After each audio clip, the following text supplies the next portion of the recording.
Bonjour les amis. Aujourd'hui, je ne suis pas dans mon tir, je suis en week-end. Je vais vous faire un une petite leçon d'entretien. Petite leçon d'entretien. Voilà, il fait un peu soleil, donc nous sommes presque en été. Déjà ici en Allemagne. Donc, bon, moi je me présente, je m'appelle Fidel Castro, je suis mécanicien expert en automobile.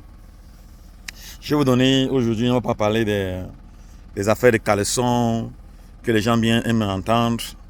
Et on va parler affaires mécaniques. On va parler affaires mécaniques. Je vais vous donner un peu quelques leçons de mécanique pour l'entretien de vos véhicules, de vos pneus, de vos pneumatiques. De vos pneumatiques en général.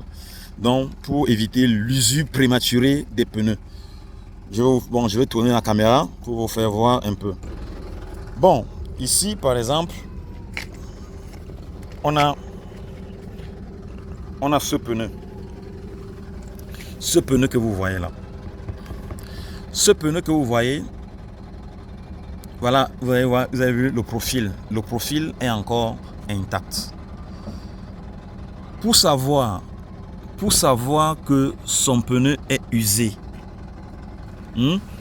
pour savoir que son pneu est usé, il y a ce qu'on appelle l'indicateur d'usure. L'indicateur d'usure, je vais vous faire voir l'indicateur d'usure. L'indicateur d'usure sur un pneu est ceci. Il arrive un peu. Je vais voir comment je peux. Ok. Vous avez vu cette structure ici, là, comme une barre. Cette barre là au milieu, là, la barre là que vous voyez, cette traverse. C'est ça qu'on appelle l'indicateur d'usure. Je ne sais pas si j'ai une clé avec moi. Je vais un peu vous montrer plus précisément. Voilà, j'ai une clé. Donc, voilà ici là, ceci. C'est ça qu'on appelle l'indicateur d'usure sur un pneu. Donc, vous roulez toujours avec des pneus. Après, on entend il y a éclatement de roues. Ça, c'est ce qu'on appelle l'indicateur d'usure. Lorsque le profil, le crampon là, ce crampon est déjà descendu, il s'use, il arrive jusqu'à ce niveau-ci. Là maintenant, parce que la profondeur de cette structure qui est sur le pneu doit avoir une profondeur de jusqu'à 1,5 mm. Lorsque c'est déjà inférieur à 1,5 mm, donc ça veut dire que ça va atteindre ici. Il faut remplacer son pneu immédiatement. Donc, les structures, certains pensent que les structures qui sont sur les pneus, si, sont des structures qui empêchent de glisser. Détrompez-vous. Donc, ces structures-ci qui sont sur les pneus, vous voyez les structures là, ça laisse des crampons. Certains pensent que ces structures servent pour adhérer au sol. Ça n'a aucun rôle d'adhésion au sol, d'adhérence au sol. Donc, les structures qui sont sur les pneus là, ça sert simplement à l'air de circuler et de refroidir le pneu. Ouais, l'air circule par là, ça entre là et ça refroidit le pneu parce que lorsque vous roulez, les pneus chauffent. Les pneus chauffent et les structures par là, ça permet au refroidissement des pneus. Et ça va éviter qu'il y ait l'explosion, donc, ou bien éclatement de roues.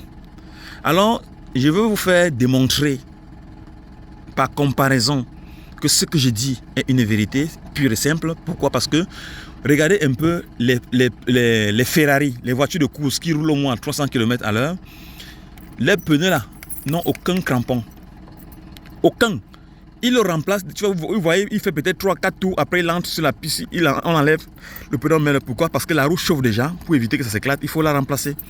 Mais quand vous regardez le pneu, il n'y a aucune structure de ce genre. Il n'y a pas de structure, il n'y a rien. Donc cette structure-ci, ce n'est pas pour l'adhérence au sol, mais par contre, c'est pour le refroidissement. Le refroidissement des pneus. Bon, il y a encore un autre conseil que je vais vous donner tout à l'heure. On est passé au niveau du profil. Je vous ai montré l'indicateur d'usure. je vais vous montrer encore maintenant. Je vais vous dire, pas montrer, je vais vous dire ce qu'il faut faire. Ce qu'il faut faire quand votre pneu a déjà roulé, peut-être pour un mois, déjà vous avez roulé pendant un mois, la pression d'air est normale. Je vais vous montrer là où on regarde le niveau de la pression d'air dans un véhicule. Dans un véhicule, vous venez au niveau, voilà un véhicule par exemple, ça c'est mon véhicule. Vous venez par exemple au niveau de la portière. Sur la portière, vous allez voir une étiquette blanche. Voilà, étiquette blanche. Sur l'étiquette blanche là, voilà, vous avez vu. Là, voilà, il y a des indications là.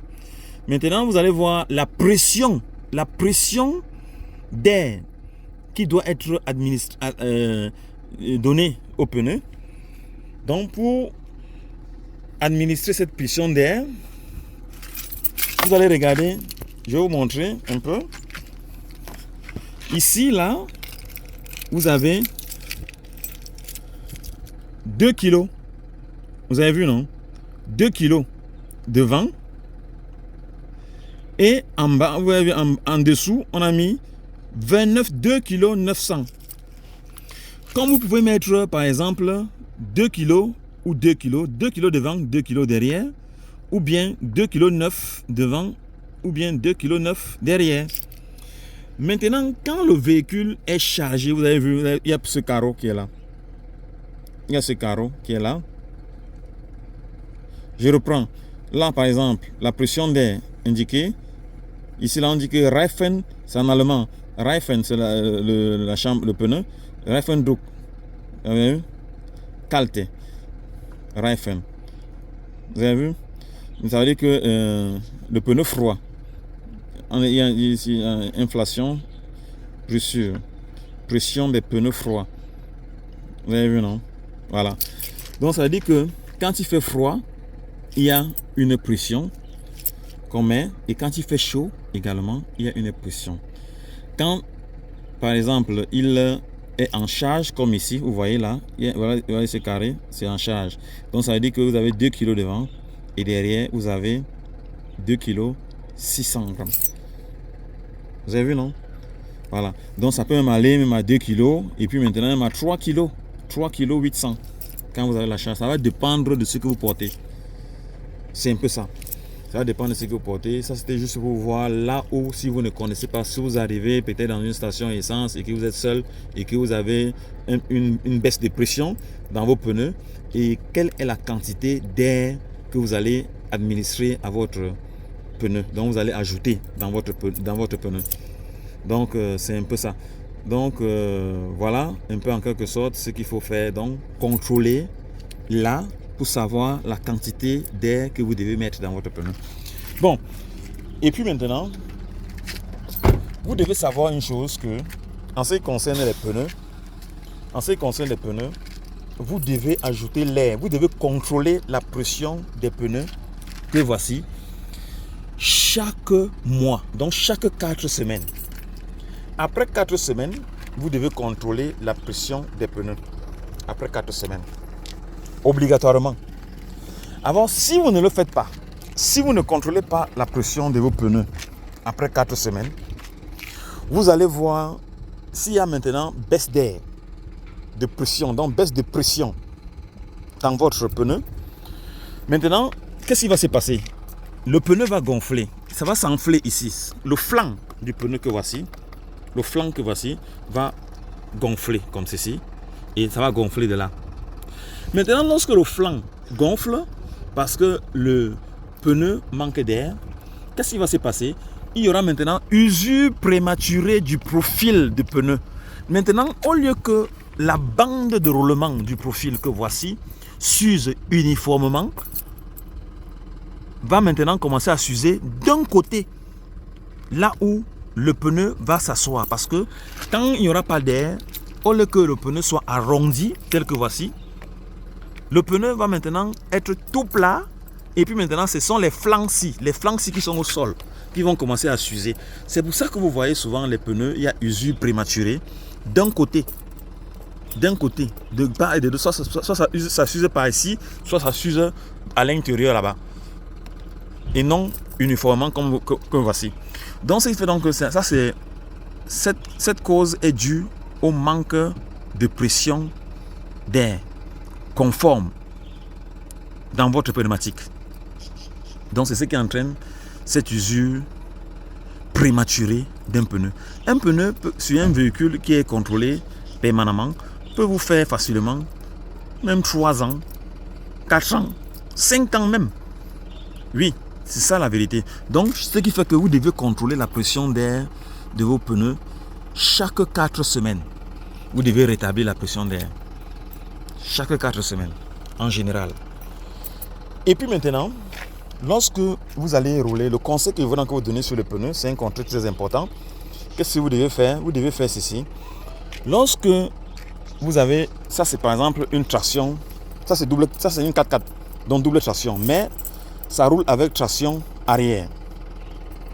Lorsque vous avez une traction arrière, ça veut dire que quoi? Ça veut dire que les pneus arrière sont les pneus moteurs, donc motrices, qui entraînent. Donc ça veut dire que lorsque vous donnez l'accélération, c'est ici que se répercute la propulsion du véhicule sur la roue arrière. Donc ça veut dire que quoi? Ça veut dire que les roues arrière pour les véhicules à traction arrière, les roues arrière s'usent par rapport aux roues avant.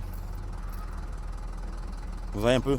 Donc les roues arrière que voici s'usent par rapport aux roues avant. Donc qu'est-ce que vous faites? Il faut maintenant changer les pneus, mais pas latéralement. Pas de côté gauche, c'est-à-dire que le côté gauche qui est à l'arrière doit partir à l'avant gauche. Non. Le côté gauche du pneu doit partir au côté droit du pneu. Et le côté gauche doit partir à l'arrière du côté droit. Donc vous devez permettre les pneus en quelque sorte en X.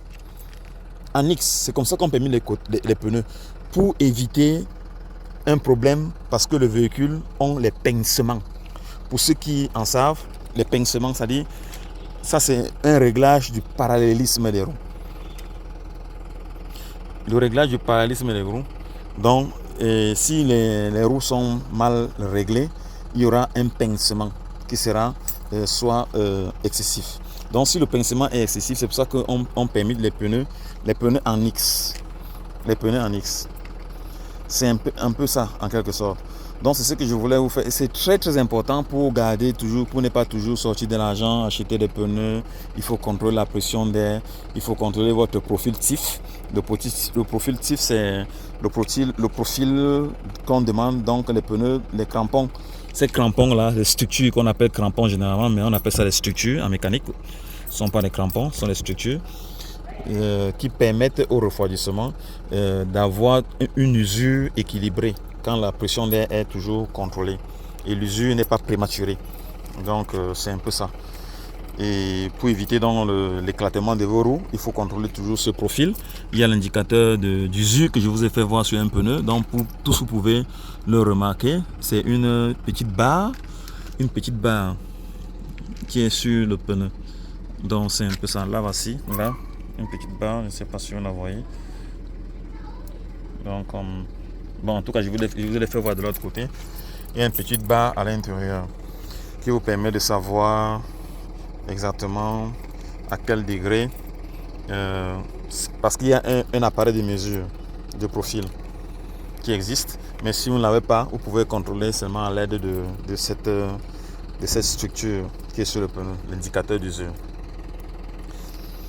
Bon, c'était Fidel Castro, votre frère, qui voulait vous donner un peu, pas des cours de sans caleçon, comme c'est ce que les gens aiment bien entendre. Et pour l'instant, je vous donne des cours de mécanique, d'entretien de vos véhicules, gratuit.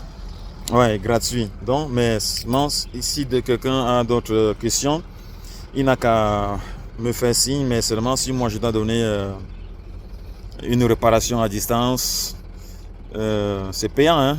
Voilà, c'est payant. Donc c'est un peu ça, il me consulte, donc c'est comme un diagnostic.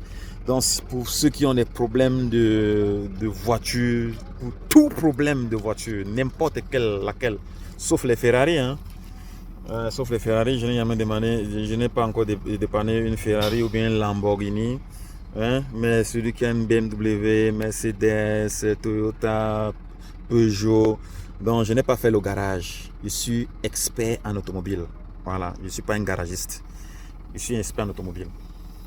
Donc, c'est un peu ça. Donc, ceux qui ont besoin de mes conseils, doivent me contacter, ils m'écrivent. Et puis maintenant, je vais lui laisser sa facture. Hein?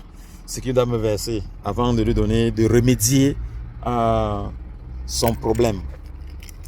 C'est comme ça. Bon, partagez au maximum la vidéo pour que ça puisse aider aussi les confrères qui en souffrent des pneus. Je sais que nous, ici en Europe, nous tous, la plupart d'entre nous, est propriétaire d'un véhicule. Donc, ce qui fait que ce qu'il doit faire, c'est un peu ça. La prochaine vidéo, je pourrais un peu montrer comment est-ce que on conduit avec des voitures automatiques. Parce que beaucoup de gens fuient des voitures automatiques, ils disent que bon, la boîte de vitesse automatique a des problèmes. Elle n'a pas de problème, c'est la meilleure boîte qui existe au monde, la boîte automatique. Et non la boîte mécanique. La boîte mécanique, elle est là, mais elle n'est pas vraiment à la perfection comme la boîte automatique. La boîte automatique te facilite les manœuvres, ça facilite en sorte que le disque d'embrayage, plus, il n'y a même pas de disque d'embrayage là-bas. On parle des turbines qui fonctionnent avec de l'huile. Voilà. Et il y a des disques, certains, ça dépend des constructeurs. Donc on utilise des turbines, donc on utilise des disques multiples, mais qui baignent dans l'huile. C'est un peu ça. Bon, c'était votre frère Fidel Castro. Partagez maximum la vidéo pour que ça puisse toucher maximum de personnes. Passez un bon week-end.